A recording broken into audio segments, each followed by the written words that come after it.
Welcome back. Trying something a little different this time. We're going to put the entire run, one video, try to get it done in less than 25 minutes. We've got the Orzhov deck here, kind of more of a go wide. We've got a little bit of big top end with Gyruda and Moth, but the pretty standard early go wide beatdown plan in full effect right here. Snare Tactician was a card I dropped from future matches, replaced it with a third Coil Bug, but it does some work in this matchup. Pretty soon you're going to see what a massive beatdown is, curving out and having removal on the play. Amori hits the board, opponent attacks, he thinks we're racing. I am now significantly ahead with a Cycler and a Snare Tactician in my hand. It feels like good game. Opponent's still aggressively attacking, doesn't want to trade, and we're going to see it right here. We're going to get to tap the Great Horn, get in with everybody, get some value out of the Commando, go super wide, and basically leaving him no chance unless he can somehow play, I don't know, infinite amounts of 1/1s. And he scoops. So we're off to the races. First match, coming back with the second. Match 2, here we go. Like our opening hand, got a nice little curve, got both our bombs. Just hopefully not going to get run over too quick. Looks like opponent is on the same deck we are, so potential mirror match here, although I don't like Checkpoint Officer nearly as much as my opponent seems to in his deck. Playing out our Coil Bugs, nice early defender, really great card. I'm sure no surprise that is a staple of the format in the 2-drop slot. Get a little mana screwed here.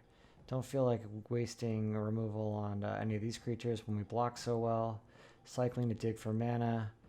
Not finding mana. We got our Bastion, which is a nice little way to, mitigate some of the early aggression our opponents could come at us with. He's on the tap plan now, so he's going to get a nice chunk of damage here, which is kind of getting scary. Down to 13, still having our mana woes. Plan is to block with Unlikely Aid. Card I don't really play much, though I found it useful in this deck, especially with low power creatures. It's a really nice surprise to throw something that's fairly expendable in front of somebody when they least expect it. Gonna take a little bit of his power off the board. This feels good. Again, mana troubles continue, although lockdown is a nice little bonus. Makes everybody block well. That slows opponent down considerably. His offense. Now we get to go a little wider, and with both buildings in play, this feels like a good stabilization. Then the opponent decides his premium removal is worth a 4/4. Still tapping. He's going to attack. This is an easy, obvious trick, but only gets in a modicum of damage there, 1 point. Our second day squad, helping keep the board wide. Opponent is running out of resources quickly. Not attacking there tells me his hand doesn't have any more tricks. Mothra here is going to really turn the tables. Really keeping him from wanting to attack. Coil Bug obviously very expendable here, as it's going to become a flyer thanks to Mothra. So essentially a 1 mana remove any creature, get a flyer. Pretty broken. Attacking feels right here. There's no way he's blocking with a Checkpoint Officer, I think. He has a mutual destruction of his own, which not surprising to see come down. Mothra, something you definitely want to get off the battlefield. Bottega Tiger, ability to get in lots of damage on me when I can't defend it. Worth the removal. Take a turn off from Gyruda. We'll happily play him next turn. I think that'll seal the deal. Don't even need to show it. Opponent is done, and we're on to match 3. Match 3, 2-0. Let's go. Opening hand, no black mana. Gotta pitch this. Rare mulligan. Not something I do that much in this format. Easily pitchable second charge here. We're off to the races if we can get our Moth on board. Weaponized Monsters, scary card. Very underrated on Arena. Opponent coming at us looks like a black-red sack deck. Also Jengatha rather, as their companion. A scary 5-drop. Just so much value with that card. Opponent's not having any mana issues. And then the mutate here. Pretty scary to have to discard something from our hand, so we opt to just use the easy prey instead of cycling it. Gonna let him get in here for 4, not much we can do. Our mana woes from last game continue. The Deadeye comes in surprisingly no value, but coming in with 8. Removes half my life if he goes through. Decide to emergency pull the ripcord on some removal, which I should probably thought about using on my turn, given that Weaponize is on his board. So a mistake on my part that allowing him to get value out of my own removal. Although I'm not sure if having a Coil Bug on board would have made the difference in the match. Keep that in mind as we go forward here. Get to go a little wider. One of my favorite combos, Day Squad with the lockdown. Opponent unrelenting with his ability to kill my stuff. He pauses for a while here. I think this is a little loose on his part, killing my 2/2 there with Weaponized, but he's really trying to put the hurt on. Grim Dancer, gonna get lifelink. One of the rare times I like to put lifelink when you're kind of behind on board and your health is dwindling. So good to get him out there. Feeling better about our chances here with a lifelinker and a much wider board and some recursion. Blitzleech here, backbreaking, losing all my my counters. And not getting any life. He's going to come back, but we're pretty precarious right here with only 5 life. Opponent has enough creatures on board to kill me. We get in for 3 to get our health back up to 8, but unfortunately with his board and his pile of mana, all he has to do is not mess this up and weaponize everything, which he's going to start to do. I figure out he knows exactly what he's doing, so I'm going to scoop here. And then just let him play one last card. He's got Bastion, Insult to Injury, and I'm going to pick it up and move on to match 4. Good game. You see the strength of Weaponize as a powerful reach tool.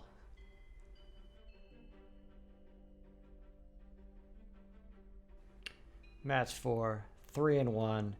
This is a pretty loose keep. I probably should have mulled this. I don't think I was thinking, so we get lucky. Find a 2-drop into our 3-drop that's going to make us have a 3/3 on turn 3. Opponent luckily doing nothing for the first 2 turns. Oh, well, he kills my guy. There goes that plan. But he's cycling. It looks like maybe he's got a graveyard deck if he's playing white, black, and then we see a green card. General feels okay to get down here. Leave mana up to take that Great Worm right out of his graveyard. Don't want to see that coming back on really turn 5 with Bond. Center Tactician feels a little out of place here. But maybe he's got some kind of sneaky cycling Orzhov, Abzan, Super Friends. Super fun time. Not blocking, obviously. And then jamming Garuda here on curve is ridiculous. And finding another 6/6, super ridiculous. So we're kind of off to the unfair races. Opponent countering with another pretty great bomb. Oh, but I top deck the card that makes me lose nothing this turn. So all in all, an unfair match. Opponent really never had a chance given my draws. So he's dead and he knows it. And we're on to match 5.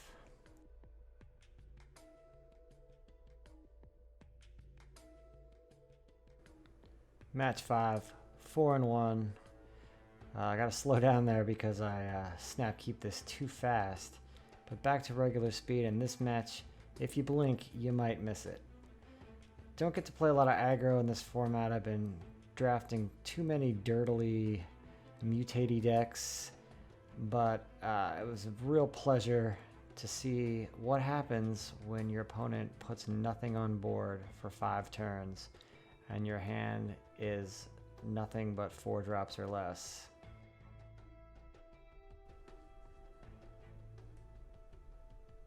Boop, boop, boop.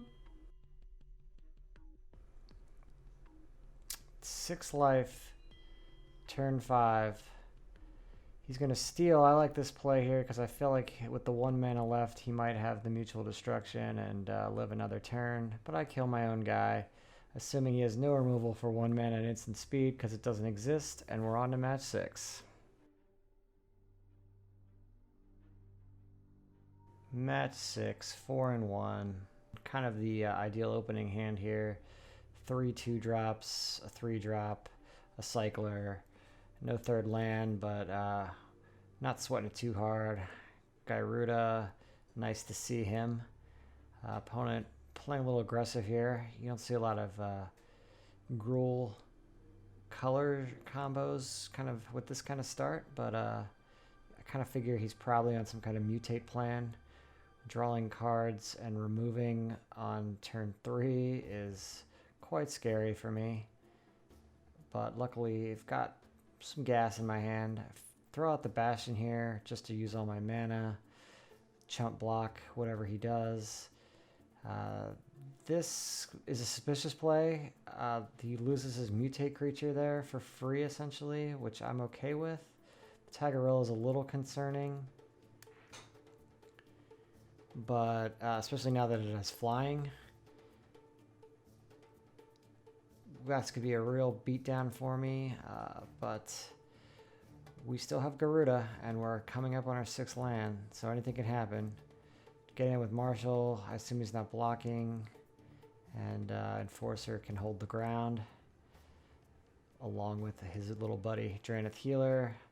The ram through hurts, but again, we're still holding the ground. Opponent not attacking there seems highly suspicious. Kind of said to me maybe I don't have the most experienced opponent if they're not realizing that they need to push their aggression. But they don't, so I luck out. He neither blocks nor attacks with his Tagarilla. Wildbonder widens his board, although doesn't really help him much. He decides to attack. Again, does not use his Mentor, which is a little odd. I assume he just kind of forgot about it. Again, showing signs that opponent might not be quite comfortable with his deck. The chump block here seems highly unnecessary given my board, but he takes it anyway. Slam Gyruda.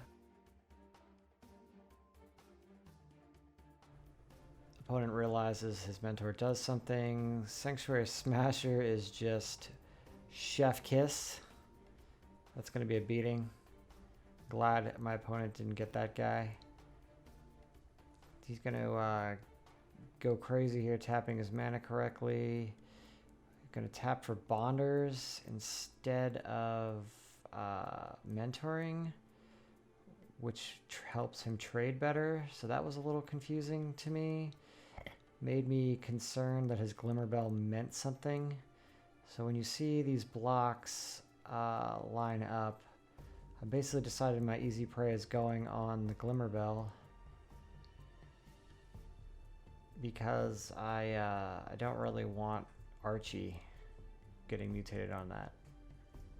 So I lose a creature. You also notice I did misclick, thought I was attacking with the whatever that's called, Smasher, Crasher, Spiker. So potentially missed a truckload of damage. But it dies. Still feeling okay with Gyruda. Lockdown here is nice because it's essentially going to turn into a tapper, which is going to allow me to either kill my opponent or have him lose his mentor. And he bravely packs it in.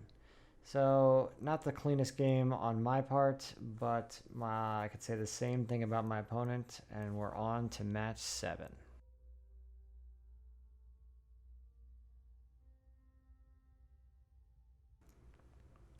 Match 7, 5-1, perfect opener. Got our mana colors, 2/2 drops, 2 removal spells. Opponent throws out his mana dork, and as you know, as the saying goes, always bolt the grungy mana dork. So goodbye, Mr. Prophet. Opponent playing all the colors. 4-color pile. You'll love to see it. Coilbug, MVP of the 2-drop slot. Totally expendable. Great attacker, great blocker. Crystal, worrisome. Opponent might be ramping into something decent here, but we got the tactics to back it up. Just gonna throw everything out here. Unlikely Aid is a gem right now. Feeling confident I can attack through anything. Ivy Elemental. Ultimately decide that the Deadeye mana is better than using a trick and playing out the healer. Felt like him having no board and me having dire tactics puts me in a better position to push damage. That is until a leech kills the Deadeye. But I'd make the most obvious I have a trick in my hand attack, and my opponent seemingly does not care. He wants to lose the leech. He also didn't want to mutate Archipelagor onto it. Dire Tactics gonna get in here. That guy's not coming back. 6 damage is a beatdown. 9 damage is more. Although I'm out of gas. But if opponent's playing Farfinder with that amount of mana, you're feeling pretty good. Mothra, debate whether or not I want to play this pre-combat. Ultimately decide if I'm going to eat any removal here. I'd rather one of these guys. Wasn't removal, but it was a trick, so feel a little bad, but ultimately I think I'm wide enough that opponent can't recover, and he agrees. We are on to match 8.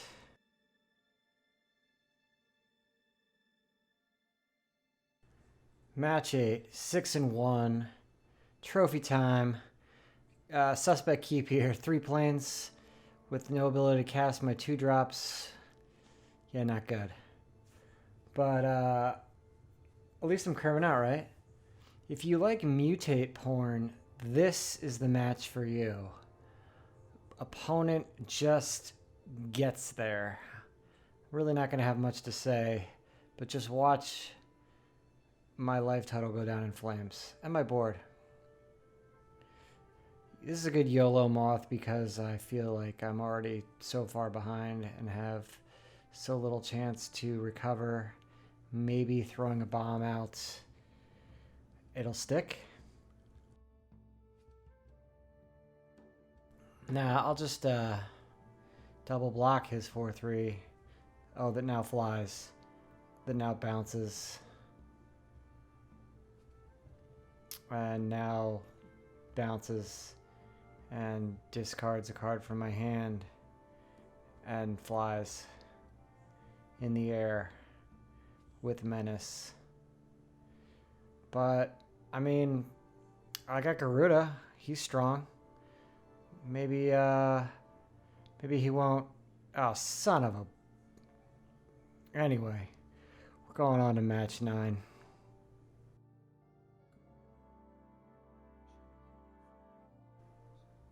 Six and 2, match 9, trophy time, part 2. A little better starting hand. Like our mana, like our curve. Opponent looking like maybe a mirror match.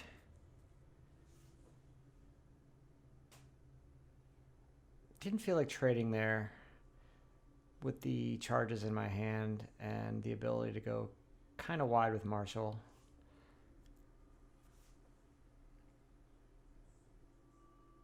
At this point, I feel like I'm good to trade. He's going to take my turn 4 play.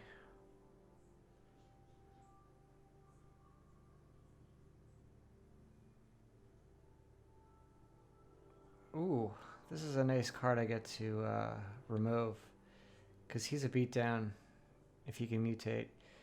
So I'm at 8. Doesn't feel great here. But luckily I can kill his big baddie and kind of reset the board a little bit here. He kind of, that's not really a waste of the turn. I'm not sure I would have led with that. Chooses not to attack. Gives me a chance to get my enforcers out. And then that's pretty much game over. There is no way I am beating 2 heat bonders given my lack of removal in the deck. It just feels like a waste to try to kill 2 of them. So I looked at my stack and I was basically 1 card ahead of him, meaning that he would deck the turn before I deck. So my entire plan for the rest of this match is just don't die. And the opponent and me trade our enforcer removal kind of back and forth. I think he had the luxury of having a little more mana, and being I had to be a little more defensive, I felt like I had to leave more mana up. So I think he got a little more removal out of our graveyards and got more 1/1s, although probably not as many as I thought they should have. I think they weren't really on top of it as punishing. But this kind of goes on for a while. There is a key decision point that comes up in a little bit. Offering pretty useless right now that our graveyards are all gone. I'm just starting to kind of collect cards. Maybe he goes for an alpha and I could blow him out.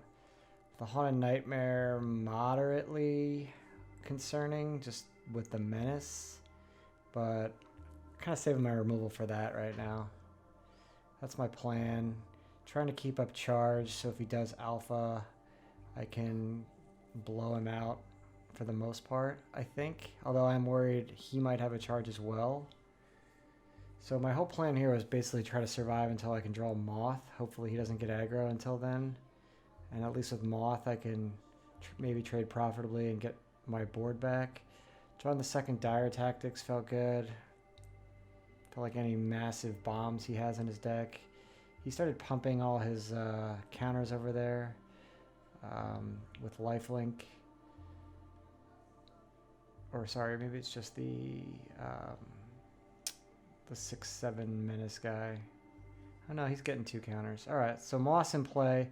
But I should really be concerned that his really best win condition here is killing Garuda on his turn and then passing it over to me. And Garuda will trigger as it comes back into play with the Moth ability and end up decking me way ahead of himself, or a turn ahead rather. Something I was kind of worried about, which is why I was keeping Unlikely Aid. Although he's been holding this 1 card for I think the entire game. So I wasn't sure it was removal. I did feel like it was more likely a charge. So I'm not sure. But yeah, my plan just to deck him. Obviously his health is nuts. The thing I didn't realize, so when he plays the Whisper here, I'm not sure if this is right. I guess it doesn't matter because I could use Dire Tactics on my own Moth to not get the trigger. Something I didn't really think about. I might not have seen had it actually come down to opponent killing my Garuda. But here's his alpha, kind of his last ditch. Maybe I mess up. I was really hard to find all the blockers. I'm surprised. I think Arena gave me like 10 times longer than it usually does. But I come out unscathed. Actually, I think I gained more health. Something I didn't think of, but Deadeye coming back gets to kill his biggest creature. And Garuda is going to live unless he plays a removal, and he doesn't, so I pass the turn and win. So interesting last match. The art of decking an opponent. Overall, it was a really fun deck. Definitely Gyruda was an overachiever. The buildings, Stronghold, Lockdown, or sorry, Bastion and Lockdown, both overperformers. Going wide, overperformer. Really great deck. Hope to draft it again soon. Hope you enjoyed watching and you enjoyed a 7-win run in under 30 minutes.